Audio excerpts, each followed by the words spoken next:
If only you could write your ideas as well as you talk about them.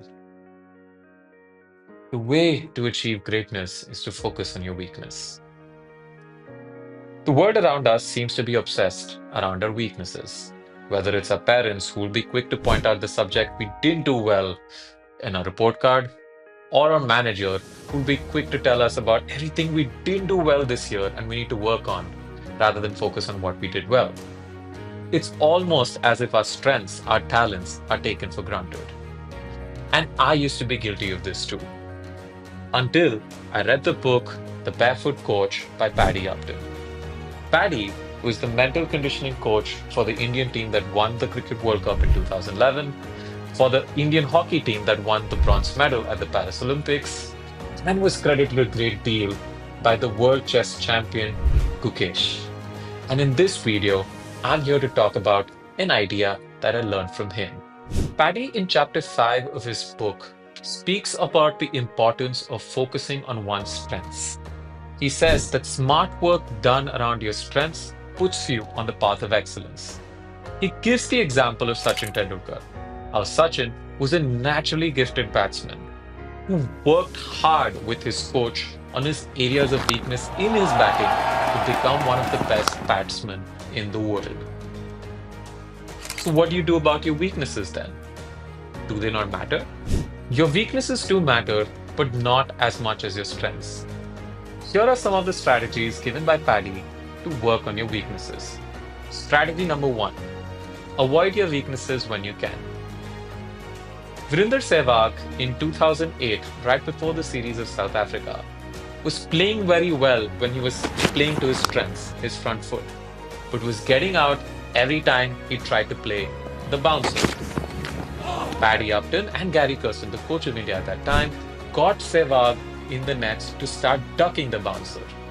And this strategy worked against South Africa. He goes on to score 319 in a match-saving innings. The other strategy he gives as a continuation of avoiding your weakness is to build a team around you when you can. When you know that you have your weaknesses, try to build people who cover those weaknesses. For example, I am a creative thinker, but not as much of an analytical thinker.